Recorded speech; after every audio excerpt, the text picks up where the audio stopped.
What if I told you that one of my favorite novels of all time was based out of one of the most heinous and tragic bombings in history? If you've watched me for any amount of time, you know that I've mentioned off and on the firebombing of Dresden, Germany in 1943.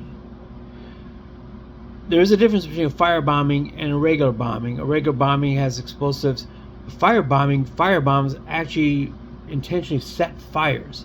Regular bombs can set fires by a matter of explosives that explode and potentially cut power lines and spark fires that way. But a firebombing is specifically designed to set buildings on fire exclusively, not necessarily to do impact damage, but to actually set buildings on fire on purpose. And it was out of the events of Dresden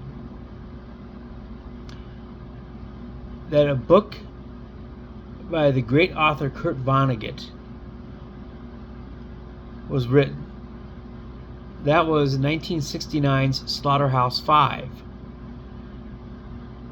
And Slaughterhouse 5 is, of course, based on it being in Nazi Germany, was a slaughterhouse, where people were exterminated. And the firebombing of Dresden is probably the most heinous event conducted by the Allies in World War II.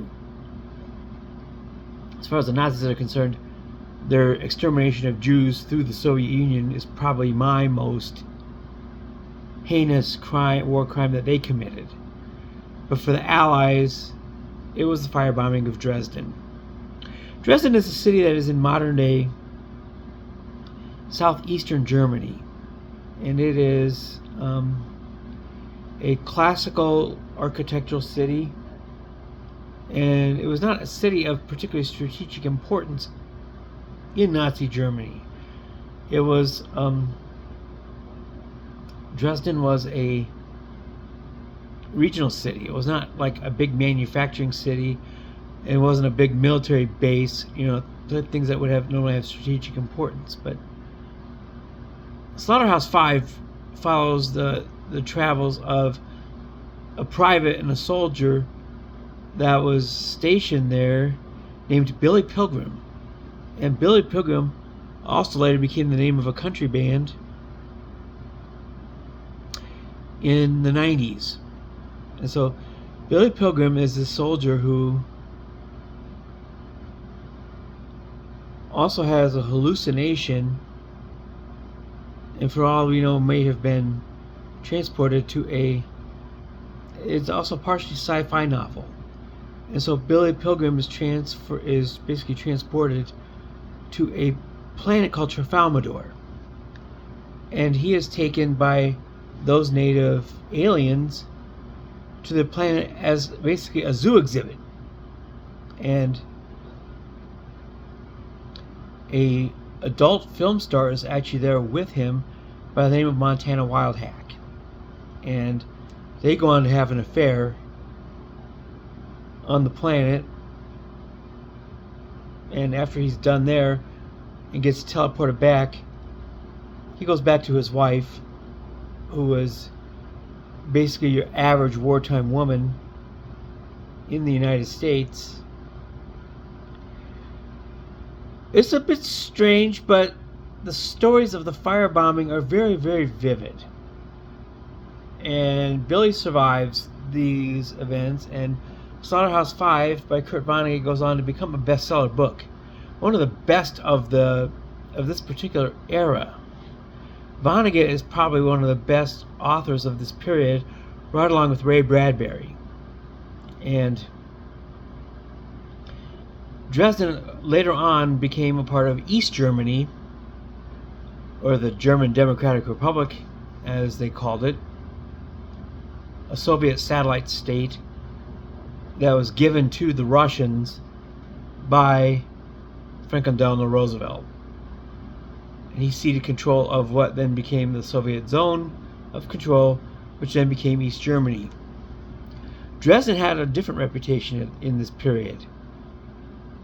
And the valley in which Dresden was, which is along the Elbe River, it became known as the Valley of the Clueless. And you're like, how? Well, because Dresden was deep in a river valley, radio signals from the outside could not reach it. Whereas in most of the rest of Eastern Germany, they could get signals from the west, from West Germany, or even from Austria, which was a Western democracy at that point. And they could get signals from Austria, they could get signals from West Germany, but Dresden could not.